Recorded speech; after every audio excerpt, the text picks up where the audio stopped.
सरस्वती शिक्षा समिति पाली कक्षा अष्टवीं विषय सामाजिक विज्ञान। अपना अध्याय चल रहा है धर्मनिरपेक्षता की समझ। भैया बहनों, गत कालांश में अपन ने धर्मनिरपेक्ष क्या है इसके बारे में अध्ययन किया। आज अपन भारतीय धर्मनिरपेक्षता क्या है इसके बारे में अध्ययन करेंगे। हमने अभी तक धर्मनिरपेक्ष राज्य क्या है, यानी किसी भी एक राज्य का कोई धर्म नहीं होगा, सभी धर्मों को समान महत्व देते हैं, उसे अपन कहते हैं धर्मनिरपेक्ष। बहुसंख्यक समुदाय यानी किसी देश के अंदर एक धर्म को मानने वाले अधिक लोग होते हैं, उसको कहते हैं बहुसंख्यक समुदाय। और जिस धर्म के कम लोग रहते हैं उसको कहते हैं अल्पसंख्यक समुदाय। इस प्रकार बहुसंख्यक समुदाय का अल्पसंख्यक समुदाय के प्रति विभिन्न देशों में होने वाले व्यवहारों के बारे में भी अपन ने अध्ययन किया।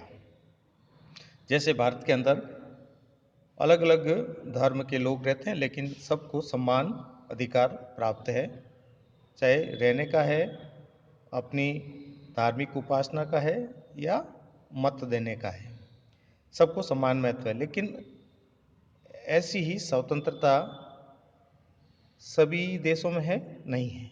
सऊदी अरब में नहीं है, ईरान में नहीं है, इराक में नहीं है, पड़ोसी देश पाकिस्तान में नहीं है, बांग्लादेश में नहीं है।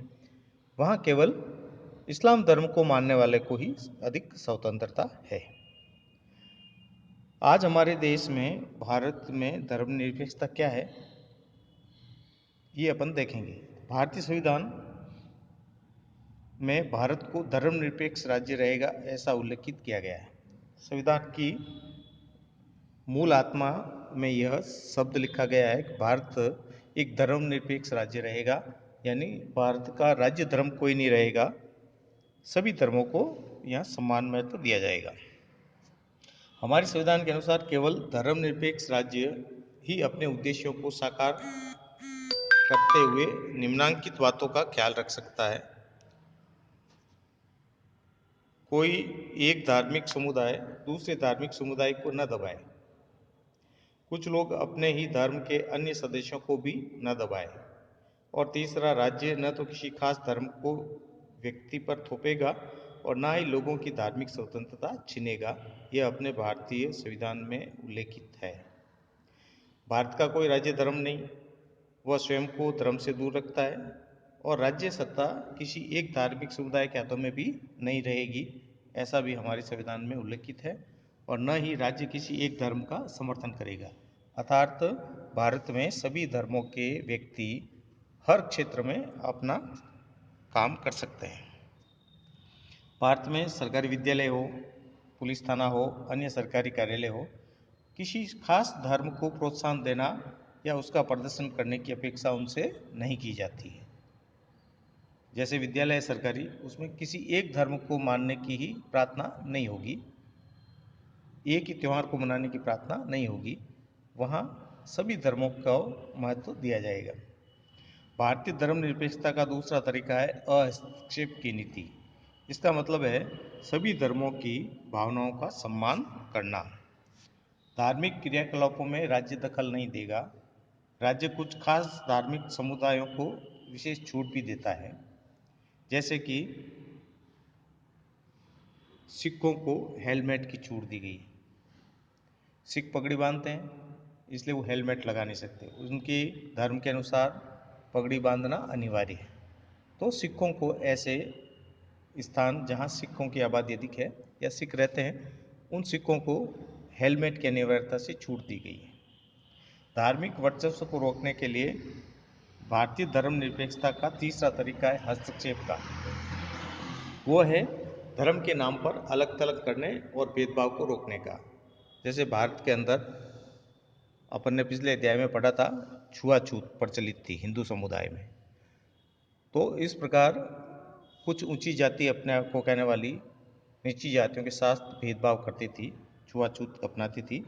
तो वो है धर्म के नाम पर अलग थलग करना। तो भेदभाव को रोकने के लिए भारतीय संविधान ने इस छुआछूत पर भी पाबंदी लगाई है।